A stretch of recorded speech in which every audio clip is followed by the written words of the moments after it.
Hey everyone, welcome to my first tutorial. Today I'm teaching how to make this holiday wreath with crepe paper and beeswax, which is a good introduction to crepe paper.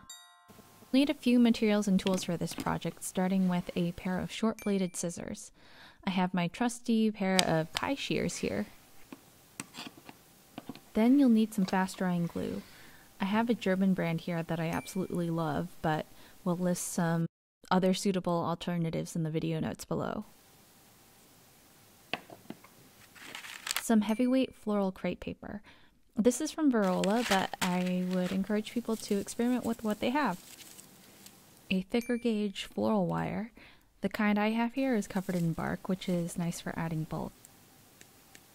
Last but not least, a pair of wire cutters or pliers. Really, anything that's strong enough to cut your floral wire will work. The X-Acto blade and steel ruler are optional, and I honestly don't know why I did it this way, since normally I use a pair of longer scissors and eyeball the measurements. Here we're cutting perpendicular to the grain of the floral crepe paper and making strips about 3 centimeters or a little over an inch wide. Repeat this until you have 4 strips. You can do my favorite step and undoubtedly the best ASMR moment in the video, which is stretching the strips.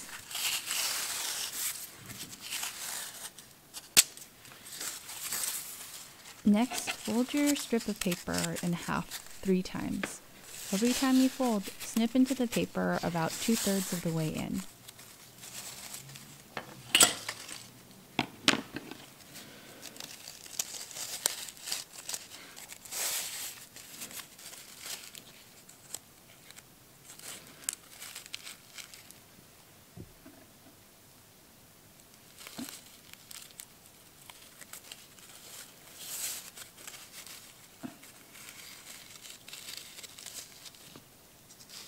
Then begin to cut a lovely fringe, again cutting about 2/3 of the way in. I like to try to get my fringe about matchstick width or narrower if I'm feeling fancy.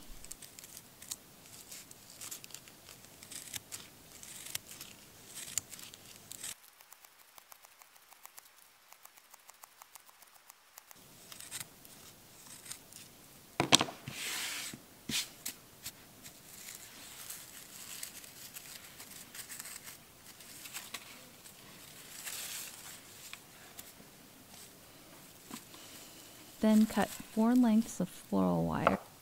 I made 2 longer strips that were 12 centimeters long and then a shorter pair that were about 6 centimeters.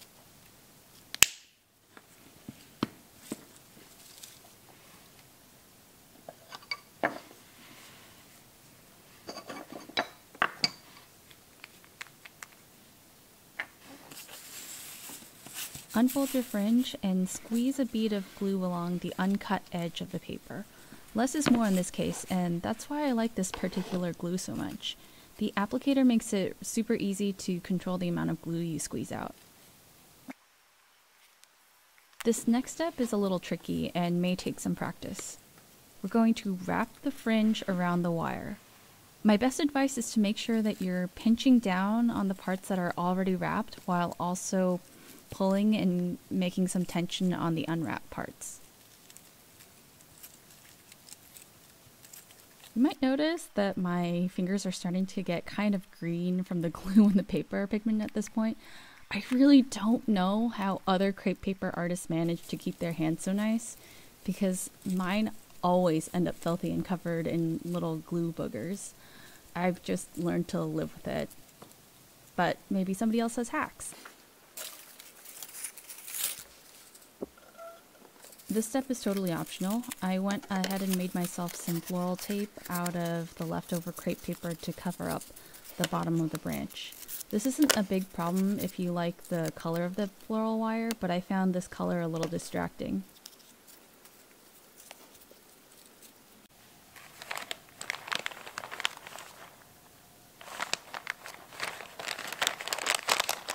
These are spun cotton balls, which we'll be using for the berries on the wreath.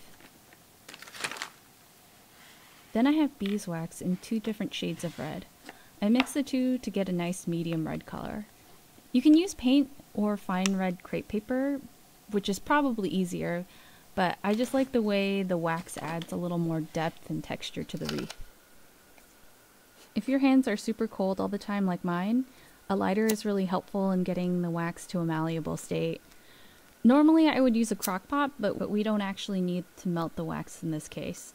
We just need to flatten it into a sheet. I like to glue the wire into the cotton balls before covering them in wax, just because it's easy to lose track of the opening in the cotton ball underneath the opaque wax.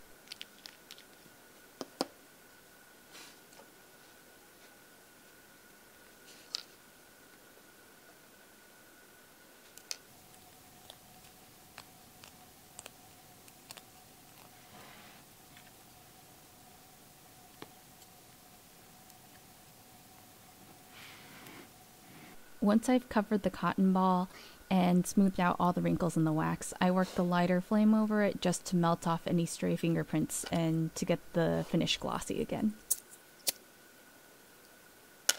When it comes to arranging your pieces on the wreath, you don't need to do it exactly the way I do here. You might want to make all of your pine branches go in the same direction, or to make more of them so that you have a denser arrangement, like a traditional Christmas wreath.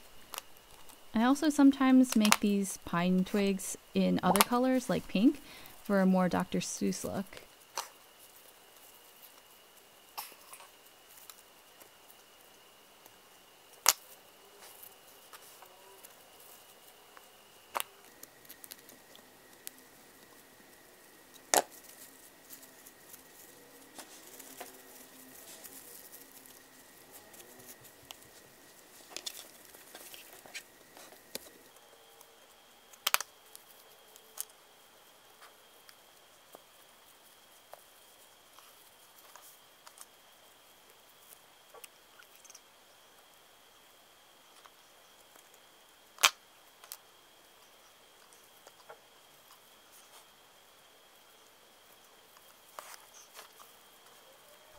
I freehanded this banner on some cardstock, but you can always find a template online if you'd like a neater look. And there you have it, your very own pine needle wreath. And remember, no matter how long it took you to finish, Mother Nature only got the hang of making pine needles 200 million years ago. You're doing great. If you try this project, tag me on Instagram and Twitter. I'd like to see your take on it. There are a few ways you can support me, which I've also listed in the notes to this video. Thanks for watching. Bye!